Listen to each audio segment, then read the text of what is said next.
Bonjour Clio, j'espère que tu vas bien. Merci, je vais bien. J'espère que toi aussi. Très très bien. Alors déjà, je suis ravie que tu aies accepté l'invitation aujourd'hui. C'est super chouette qu'on puisse t'interviewer pour le Start Lab. Donc, Avec grand plaisir. comme tu le sais, enfin, comme je t'avais dit au téléphone la dernière fois, donc tous les mois, je pars à la conquête de nouveaux entrepreneurs qui ont un chouette parcours inspirant, dynamique et plein de choses à raconter. Et donc, ce mois-ci, j'ai la chance de pouvoir t'interviewer toi. Donc, tu es Clio, donc la fondatrice et créatrice de la marque Clio Goldbrenner. Donc, qui, pour rappel, est une marque de sacs en cuir et accessoires qui inspire le style et la délicatesse. Donc, avant de nous en dire plus sur tout ton univers, sur ta marque et sur ton entreprise, je vais peut-être d'abord te demander de te présenter un peu, nous dire qui tu es et qu'est-ce que tu as fait surtout avant de lancer ton entreprise. Ok, bah merci pour cette jolie introduction. Donc, je m'appelle Clio Goldbrenner, j'ai 35 ans, Mhm. je suis mariée, j'ai deux petites filles de 3 et 6 ans. J'ai lancé donc ma marque en 2011, ma marque de sac à main en cuir en 2011. Et avant ça, j'ai étudié donc à l'ICHEC, ici à Bruxelles. Je me suis spécialisée en finance. Et après, j'ai fait des stages dans des boîtes de production de films parce que j'aimais beaucoup l'aspect qui mélangeait l'aspect justement financier, mais le côté enfin le côté vraiment créatif de l'industrie du cinéma. Et ensuite, après mes études, j'ai travaillé pendant 3 ans chez L'Oréal dans le département luxe en marketing. Donc, j'étais chef de produit chez L'Oréal sur différentes marques. Voilà. Donc, ça, c'est un petit peu mon parcours juste avant de me lancer dans le parcours entrepreneurial, je vais dire. D'accord. Et justement, donc, pour rebondir sur ça, qu'est-ce qui a fait que tu as eu envie de te lancer dans le parcours entrepreneurial et comment est-ce que ta marque a vu le jour et comment est-ce que ça a débuté? Donc en fait, après plusieurs années chez L'Oréal, c'est vrai que j'ai adoré. C'est vraiment une très belle entreprise, une vraie école de la vie et qui m'a appris énormément pour le lancement de ma marque. Bon, j'ai grandi dans une famille d'entrepreneurs, Mhm. donc je vais dire que ça, j'ai vraiment baigné là-dedans. Mes parents étaient déjà dans la mode, donc voilà, j'ai grandi, je les ai accompagnés, j'ai voyagé pas mal avec eux. Et donc après plusieurs années chez L'Oréal, où j'ai commencé à sentir vraiment que le côté créatif, c'était vraiment le côté qui m'animait le plus. Je suis partie à Chicago Mhm. au mois de décembre. Il faisait super froid. J'avais acheté une énorme chapka en fourrure. Et en fait, tout le monde me regardait dans la rue. Je me disais, c'est trop bizarre ce truc. C'est vrai qu'elle était jolie, mais voilà. Et ça m'a fait vraiment un vrai déclic. Et j'ai compris la force d'un accessoire. En Mhm. fait, quand on peut être habillé super simple, mais quand on a un bel accessoire, ça change vraiment la donne. Ce qui compte pour moi, c'est l'accessoire, la dégaine. Et donc, voilà, ça m'a fait un déclic. Je suis rentrée à Bruxelles, j'ai réfléchi, j'ai un peu réfléchi à mon projet, pas trop. Donc, je suis pas quelqu'un non plus, j'avais pas tout mon business plan hyper élaboré et tout. Mais par contre, je savais que je ne voulais pas en faire un hobby, c'est-à-dire si je quittais mon job chez L'Oréal, qui était un chouette job et tout, je le faisais vraiment de manière sérieuse. Et voilà, et c'est comme ça que j'ai démissionné et que je me suis lancée dans ma propre aventure. Et est-ce que tu dirais que le fait de venir d'une famille d'entrepreneurs, d'avoir baigné là-dedans, c'est quelque chose qui t'a rassuré peut-être pour te lancer? Est-ce que tu t'es dit, ben, enfin oui, est-ce que ça a été un contexte oui, rassurant où tu t'es dit, ben, je peux le faire, je peux y aller et ne pas trop penser aux freins et aux peurs, etc. Ouais, je pense quand même, forcément, parce que j'ai directement eu le support, je veux dire, psychologique familial. Personne n'a mis de barrière à dire oh, attention. Voilà, donc oui, je veux dire, j'avais vraiment autant mes parents que mon mari, enfin, qui n'était pas encore mon mari, mais j'avais vraiment ce soutien trop chouette, trop bien, vas-y, lance-toi. Donc oui, je dirais que c'était Mhm. un avantage. Et ça, tu estimes que, par exemple, avoir le soutien de tes proches, avoir ton entourage oui, qui te pousse, etc., pour toi, c'est un élément clé dans l'aventure entrepreneuriale? c'est important, je pense. C'est important d'avoir du support, du soutien. C'est pas évident hein, quand on commence tout seul. En fait, on se retrouve de passer d'une équipe, d'une ambiance de bureau, des collègues, tout ça, et on arrive, on se retrouve chez soi, tout seul, à son bureau, et il faut commencer à écrire l'histoire, quoi. Donc voilà, je suis quelqu'un, je sais m'asseoir à une chaise et travailler. Donc ça, je pense que c'est aussi un des éléments clés pour un entrepreneur, c'est voilà, de savoir se mettre une certaine rigueur personnelle. Mais ça je suis assez forte là-dedans. Je me mets pas mal la pression à moi-même. Personne n'a besoin de me la mettre. Mais voilà, il faut savoir, je veux dire, rester assis et travailler. Quoi. Ouais, ouais. Et justement, si on reprend un peu le tout début de l'aventure, qu'est-ce que tu dirais que c'est quoi les grandes étapes? Enfin, si tu reprends un peu le cheminement de l'aventure entrepreneuriale, tu dirais que c'est quoi les grandes étapes dans un parcours d'entrepreneuriat? Peut-être qu'il n'y en a pas, hein, peut-être qu'il n'y a pas de… Il y a plein d'étapes. Il y a plein d'étapes, de milestones, de choses qui font qu'on grandisse. Bah, déjà, d'abord, il y a le démarrage, réfléchir à son idée, bien la structurer, qu'elle soit impactante. Donc, voilà, réfléchir à une idée. Je ne dis pas qu'il faut avoir une idée révolutionnaire. Ce n'est pas ça que je dis, mais je pense qu'il faut la faire mieux que les autres. L'idée qu'on a, il faut la faire mieux, la développer mieux pour pouvoir percer. Donc, il y a le démarrage. Après, je dirais qu'une autre étape importante, c'est qu'on commence à grandir, les premiers recrutements, bien s'entourer. Pour moi, ça, c'est clé. Fédérer autour de son projet. Voilà, tous ces éléments, c'est hyper important. Après, évidemment, il y a la croissance, il y a les stratégies qu'on prend, les chemins, les décisions qu'on prend. On grandit, est-ce qu'on revend notre marque, on ne revend pas, enfin il y a plein de choses qui sont importantes et chaque étape en fait il faut la prendre petit à petit pour grandir de manière organique et de la meilleure manière possible. Et est-ce que tu as pu vite engager des collaborateurs ou des partenaires, ou comment ça s'est passé? Tu as été longtemps toute seule dans l'aventure ou vite? Alors, j'ai démarré vraiment toute seule. Hein. Moi, j'ai vraiment démarré toute seule chez moi. J'avais mon petit bureau chez moi. J'avais en dessous, j'avais le garage que j'avais utilisé en stock. Enfin, c'était un peu… voilà. Mais engagée, non. J'ai d'abord commencé avec des stagiaires. Alors, je me rappelle même au début, j'étais là, je prends une stagiaire pour m'aider, mais il faut quand même que j'ai assez de choses à lui donner. Donc, la veille, je faisais la liste de tous les trucs parce que je voulais qu'elle fasse des choses intéressantes. Ouais. Et puis voilà, ça a commencé en fait comme ça. J'ai commencé par prendre une stagiaire et puis je l'ai gardée, donc je l'ai engagée. Et puis voilà, l'équipe a grandi. Je commençais généralement toujours par un stage pour un petit peu voir si la personne fitait avec ce que j'attendais, mon travail, enfin voilà, un petit peu tout ça. Et l'équipe a grandi et pour moi, dans mon aventure entrepreneuriale pour Cléo Goldbrenner en tout cas, c'est certain que cette équipe a été très importante dans pas mal de décisions, de choix et aussi de plein de super chouettes souvenirs. Et voilà. Et vous êtes combien du coup aujourd'hui? Là, il y a environ 10 personnes qui travaillent dans l'aventure aujourd'hui. Trop bien. Une belle success story. Ouais. Alors, si tu devais compléter la phrase, l'entrepreneuriat, c'est… mais c'est aussi et surtout… je dirais l'entrepreneuriat, c'est challenging. Mais c'est surtout beaucoup de travail, des responsabilités, mais je veux dire, mais surtout beaucoup de fierté personnelle. Et ça, j'aime trop dans l'entrepreneuriat. J'aime le sentiment de liberté, de créer son propre contenu, d'être maître des choix de sa vie. Ça, j'aime trop, en fait, dans l'entrepreneuriat. Oui, la liberté de pouvoir… Ouais, voilà, c'est sûr, c'est différent. C'est pas, c'est autre chose qu'être employé dans une boîte. Et c'est d'une part beaucoup plus stressant, mais ça apporte, enfin moi en tout cas dans mon expérience, ça m'a apporté, ça m'a construite aussi, ça m'a apporté beaucoup de satisfaction, d'émotion. Je veux dire, il y a des moments que j'oublierai jamais dans mon parcours quand on faisait une vente privée une fois par an, qu'il y avait une file de 3 heures devant. Mais ça m'a pleuré, quoi. J'étais hyper émue de voir ça quand on ne se rend pas compte qu'on peut créer ça. Donc, ah oui.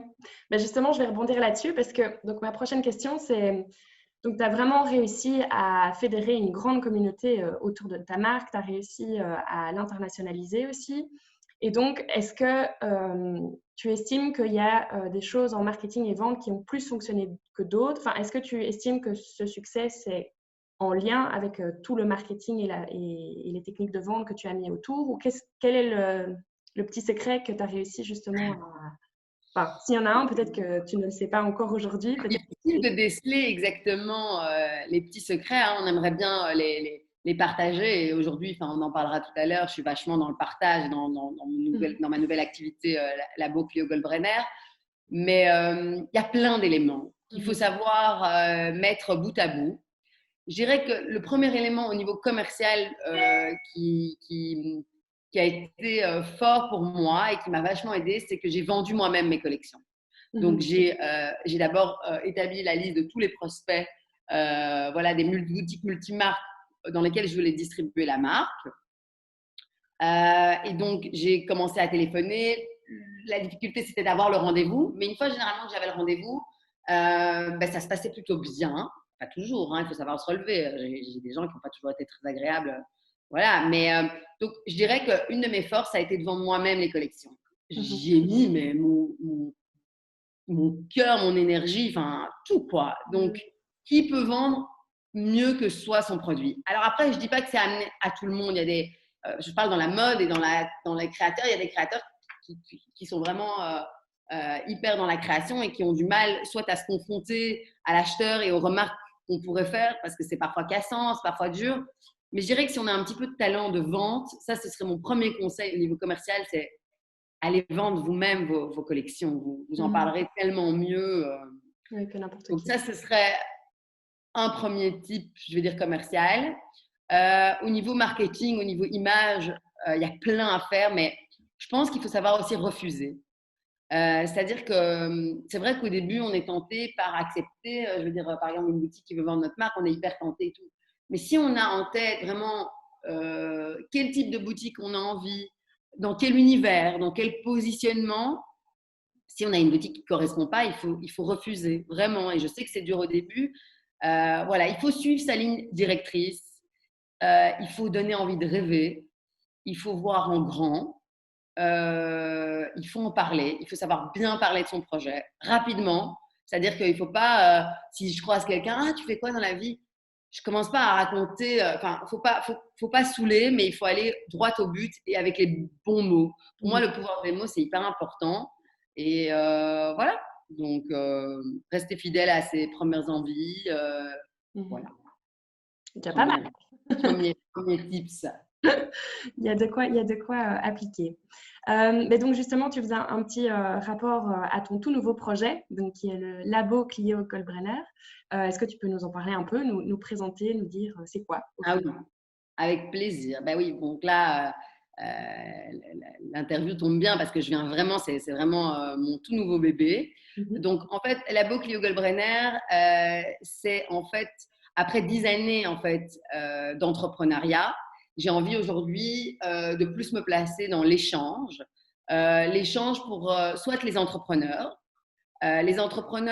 dans le secteur de la mode, mais pas que. Je vais dire, c'est tous les gens qui ont envie d'avoir une empreinte un petit peu mode à leur projet, une empreinte lifestyle, une empreinte image à leur projet, mais aussi des plus grosses sociétés qui voudraient voilà, avoir une reformulation, je vais dire, de leurs activités. Et ce que je propose, en fait, concrètement, ça se situe entre deux pôles. D'abord, d'une part, je propose des ateliers.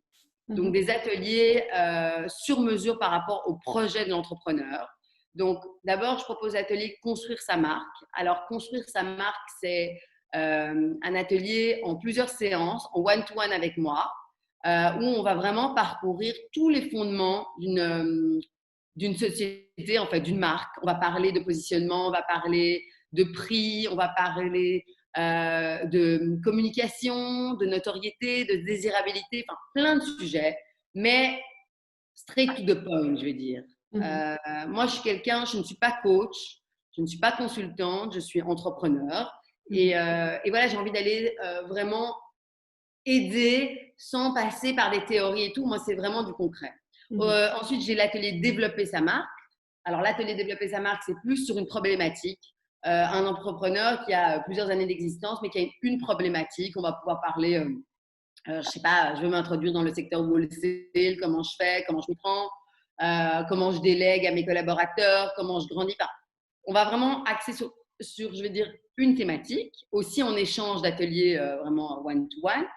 Et la troisième partie des ateliers, c'est piloter sa marque. Et piloter sa marque, j'interviens plus comme dans un board, en fait, pas dedans ou pas, mais je veux dire comme vraiment quelqu'un qui va accompagner la marque ou le concept, le projet sur du plus long terme. On va moins se voir de manière condensée, mais par contre, on va se voir environ une fois par mois pour prendre de la hauteur et pour que je puisse guider. Donc ça, c'est la partie atelier. Et l'autre partie du labo Cléo Goldbrenner, alors l'autre partie, c'est plus sur la direction artistique. Et donc là, je vais aider sur tout ce qui est à la fois identité visuelle, produit, donc quelqu'un qui a une collection mais qui se dit tiens, c'est pas hyper commercial, ou alors j'ai besoin d'images plus fortes, faire une balance et parler du plan de collection. Et enfin, le dernier aspect, c'est vraiment l'organisation des shootings, photos et vidéos. Voilà, c'est ma partie préférée. J'aime le cinéma, j'aime créer des atmosphères, des ambiances. J'ai fait les shootings pour Clio depuis 10 ans et on a fait ça de manière, enfin, ça a toujours été de manière hyper forte. On a créé des campagnes de dingue parce que, enfin voilà, moi je me suis fait mon kiff à moi de finalement pas travailler dans le cinéma, mais de pouvoir faire rêver autour de campagnes. Et voilà, donc j'accompagne aussi les entrepreneurs ou alors des plus grosses structures dans la direction artistique de leur projet. Voilà un petit peu ce que je propose aujourd'hui. Et c'est encore en pleine réflexion sur plein d'autres projets, mais c'est déjà pas mal. C'est Voilà. génial. Et si on veut te contacter pour ça, comment on fait? Soit sur Instagram directement, donc sur mon compte privé, clio.goldbrenner, ou alors directement par mail, hello@labo.cliogoldbrenner.com. Et voilà, sur mon site, il y a toutes les infos. Donc le site, c'est labo.cliogoldbrenner.com. Voilà, on pourra trouver à me joindre facilement normalement. Super. Donc, très chouette nouveau projet et je te souhaite plein encore découvertes entrepreneuriales et plein de belles choses. Ouais, c'est hyper intéressant en plus de s'entourer d'entrepreneurs, de voir différents projets. J'adore ça. C'est hyper inspirant et dynamique, j'imagine. À fond. Parlant d'entrepreneurs, si tu devais citer deux entrepreneurs qui t'inspirent, tu dirais qui? C'est pas évident ça. Parce que je suis inspirée par plein de gens, plein de marques. Je veux dire que je suis quelqu'un qui aiguise toujours son œil. Je dis ça comme ça parce que j'adore en fait aussi bien regarder les femmes dans la rue, les gens, Instagram, les magazines. Je suis encore quelqu'un qui lit des magazines. Je dirais que si je devais parler de parcours qui m'inspirent, qui m'impressionnent, je dirais celui d'Isabelle Marant.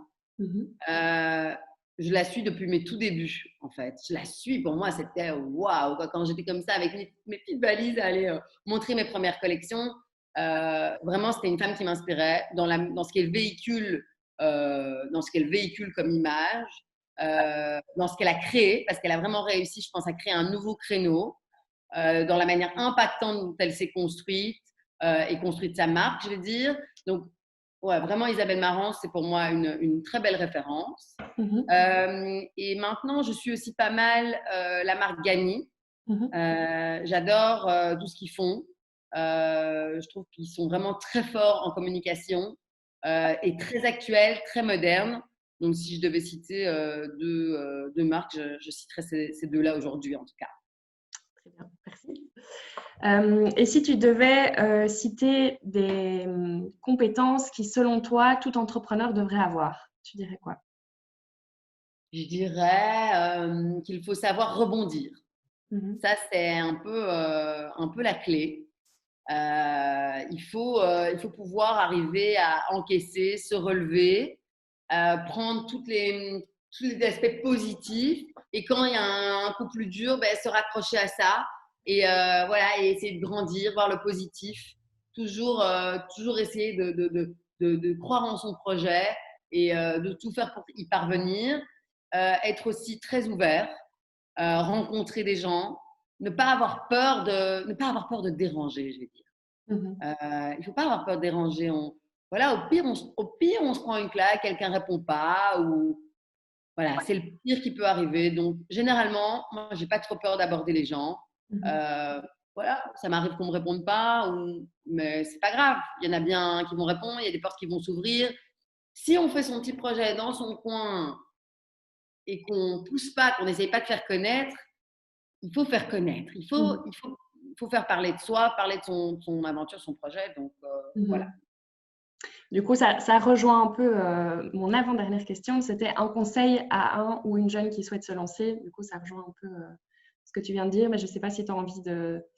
Ben, je vais dire de s'investir un maximum, de prendre son projet au sérieux, de Mhm. le faire avec rigueur, de prendre des conseils, pourquoi pas, dans son entourage, des choses comme ça. S'entourer de bons mentors, je vais dire, c'est important aussi, d'avoir des personnes sur lesquelles on peut... parce que l'entourage, c'est hyper important, mais après, il faut aussi des gens dans le secteur qui peuvent aider aussi à rebondir sur des grandes décisions. C'est important de se faire entourer par des gens qui sont passés par là, je trouve. Voilà, ça fait parfois qu'on peut aller plus vite, Mhm. mais je veux dire, le plus grand conseil après, c'est de s'écouter soi-même. Mhm. C'est de s'écouter soi-même. On prend des conseils auprès de mentors, on prend auprès de l'entourage, on fait un petit peu tout le vide dans sa tête, on rassemble les idées et puis on écoute. Voilà. On prendra pas toujours les meilleures décisions. On se trompera d'office, mais c'est aussi en se trompant qu'on apprend. Mhm. Donc, Tout à fait. Tout à fait. voilà. Joli conseil. Mais voilà, on arrive tout doucement à la fin de l'interview. Et donc, ben, pour clôturer, je vais te proposer juste le mot de la fin. Tu dirais quoi? Bah, le mot de la fin, je dirais hyper positif sur l'entrepreneuriat. Il y aura toujours des magnifiques projets, il y aura toujours de la place pour chaque personne qui a envie de s'inventer, de se réinventer. Donc, juste le mot de la fin, c'est des personnes qui écouteraient notre discussion et qui hésiteraient à se lancer. Ben, voilà, moi, je dirais go. Après, il faut le bon moment, il faut le sentir.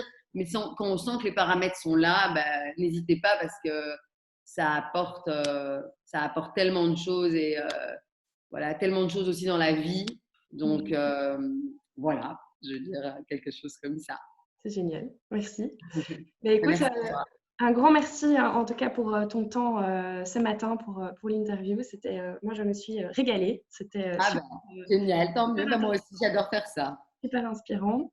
Et ben, je te souhaite vraiment plein de belles choses pour la suite de ton aventure, de ton parcours. Et, Merci. et à bientôt, j'espère. À très bientôt. Merci beaucoup.